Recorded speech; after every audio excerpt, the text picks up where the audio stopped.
9 अगस्त 2024। इस दिन पूरे देश को हिला देने वाली दर्दनाक घटना रूप लेती है, जो हमें ये याद दिला देते कि स्वतंत्र देश में आज भी औरतों को भय से आज़ादी नहीं मिली। हमारा देश हर चीज में प्रथम आना चाहता है, पर एक चीज है जिस पर हमारा देश बरसों से सबसे आगे है। एशिया में नंबर 1 और वर्ल्ड में रैंक 3 करता है। आपको कैसे पता होगा? हम इंडियंस खुद की तारीफ खुद ही थोड़ी ना करते हैं। तो हमारा देश बन चुका है officially the country with most rape cases. Data के अकॉर्डिंग हमारे कंट्री में हर 1 लाख औरतों पर 37,000 पर हर साल रेप होता है। शॉकिंग तो बिल्कुल नहीं था, ये हम सबको ये बात का पता है। और सबसे खास बात तो ये है, इतने तो बस रजिस्टर्ड है, असल आंकड़ा तो काफी बड़ा है। अब क्या करे जनाब, गुनाह नजरों का था, दोष नजाकत को दे बैठे। हमारा देश आगे तो बढ़ना चाहता ही है।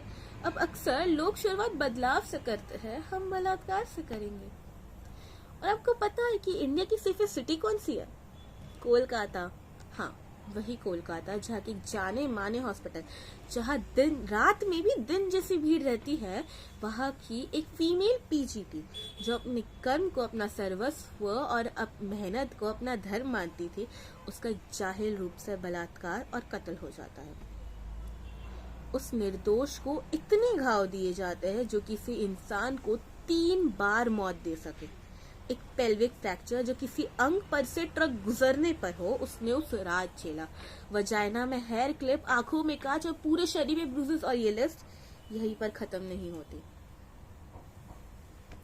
उसको इतनी दर्दनाक सी मौत मिली थी ना, जो कोई अपने दुश्मन के लिए भी ना मांगे। सबको इसके बारे में पता था। उसके लिए आंदोलन हुए, नारेबाजी हुई, पर कितने दिन?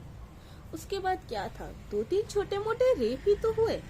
यूपी में एक नर्स का घर लौटते हुए, बंगाल में एक 9 साल की बच्ची का उसी के परिवार से कोई बदला लेने के लिए रेप और मर्डर कर देता है।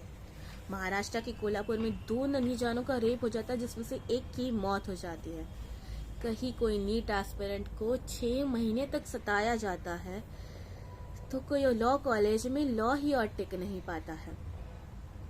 डाउरी के लिए सुसाइड, हनीमून पे जेनोसाइड, कहीं डोमेस्टिक वायलेंस तो कहीं सही गलत का फेंस। बेटी बचाओ बेटी पढ़ाओ में अगर बेटी बच जाए तो उसे जीने लायक मत छोड़ो, और अगर पढ़ ले तो मरने लायक नहीं। हम औरतें क्या पूरी जिंदगी हमारा खून इसीलिए बहाती है ताकि किसी दिन कोई जाहिल आके हमारा खून कर दे और हम एक फाइल में बंद होकर दिमाग का खाना बने? लाइफ है ये हमारे को कुकिंग का एपिसोड। पूरा 1 साल हो चुका है इस घटना को, और अब तक अभया का केस को न्याय कब मिलेगा? लोग इसके बारे में बात तक नहीं करना चाहते, पर इसे देखते होने में कोई ऐतराज नहीं है। आज मैं अभया और उस जैसी हर वो औरत जो इस दर्द से गुजरी है, उनके ऊपर एक कविता कहना चाहूंगी। आज फिर एक लड़की का जन्म हुआ। माता पिता ने मांगी उसकी कामयाबी की दुआ। विश्व विख्यात होगी हमारी संतान, ऐसे अल्फाज किसी के सपने सजा रहे थे, तो उसके गुण कही तरक्की के ढोल बजा रहे थे। बड़ी बनकर बड़ी डॉक्टर बनेगी, ऐसी बातों को उसने सच कर दिखाया। उसके मेहनत और जज्बे ने उसे सबसे खास बनाया। पर कुछ दरिंदों को वो सफलता रास नहीं आई। सन्नाटे की रात में उसकी चीखों को उन्होंने हमेशा के लिए दबाई। वो रात उसके सारे सपने बस एक जिंदगी की भीख मांग रहे थे। मौत के घाट जो कली सुनने से डरा करती थी, उसे वहां दफन कर गए थे। पर बंद कमरे की चीखों को कौन सुनता है? यहाँ तो आवाजों को दबाने की है आदत। इससे न्याय मांगे भला? यहाँ तो लोगों के मन ही नहीं, दिल भी है कपट। अनशन से भूखे मर रहे वो लोग हैं जो कहीं लोगों को मरने से बचाते थे। जो आज उसके अत्याचार पे चुप है, वो कभी दुर्गा के गुण गाते थे।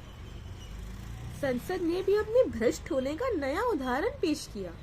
लोग हक की लड़ाई वहां लड़ रहे जहां न्याय ने भी अपनी नजर झुका दिया। हत्या झूठी बन गई और सबूत हो गई गुमशुदा। समाज को गुमराह कर रहा दोषी और कलंकित हो रहा निर्दोष दूजा। नेताओं के उंगलियों पर ये पूरी दुनिया नाचती है। ये प्रलोभन को हर बार हम ही सच बनाते हैं। रावण भी दहन होने के पहले सवाल पूछता है, कि हम जैसे दानव ही दुनिया में बुराई फैलाते हैं। हमसे भी नीच है ये समाज और मुझे बुरा मानते हो। सीता के बिन आज्ञा के उसे हाथ न लगाए उस लंकेश को इनसे संबोधित करते हो। न्याय की मूर्ति की आंखें खोल सिर्फ पट्टी बदली है, कपड़े से वो धन बन गया है। हाथों से भी तलवार छीन कर पुस्तक थाम दी, क्योंकि आत्मरक्षा कर पाना इस देश ने कहाँ सिखाया है। दौलत से इज्जत जहाँ खरीदी जाती, वह भारत माँ का सम्मान तो एक झूठ है। मन से दानव, तन से मनुष्य, तो शक्ल से आज हर इंसान देवदूत है। राष्ट्र प्रतिज्ञा में जिसे बहन माना था, वो नाता नहीं गाली बनकर रह गई है। महाभारत तो रोज की बात है, नारी तो हर युग में ये पीड़ा सह गई है। अब लगता है अच्छा हुआ अंग्रेज कोहिनूर ले गए, इस देश ने तो रत्नों की कभी कदर ही नहीं की। कृष्ण को कपटी माना तो यशु को फांसी दी। समझो, नेताओं की नहीं नेताजी की मानो। झूठ का कितना साथ दोगे, अब जरा सच बोलने का ठानो। ना धर्म, ना मजहब, ना धन, न हमारे सपनों को झूठे आशियाना में सुलाओ। बस औरत नहीं इंसान होने का दर्जा हमें दिलाओ। ना हम कोई वस्तु है, ना हमें देवी मानो। बस जीने का हक चाहिए, हमारे स्वाभिमान को ना छीनो। एक होने का सोचो, एक कोने का नहीं। औरतों का सम्मान करे मर्द होता वही। जो अपने कायरता को मर्द होने की गुरूर से छुपाते हैं, वो अक्सर समाज के खलनायक कहलाते हैं। समाज नीच जो गिर गया है, उसे उठाने की बारी है।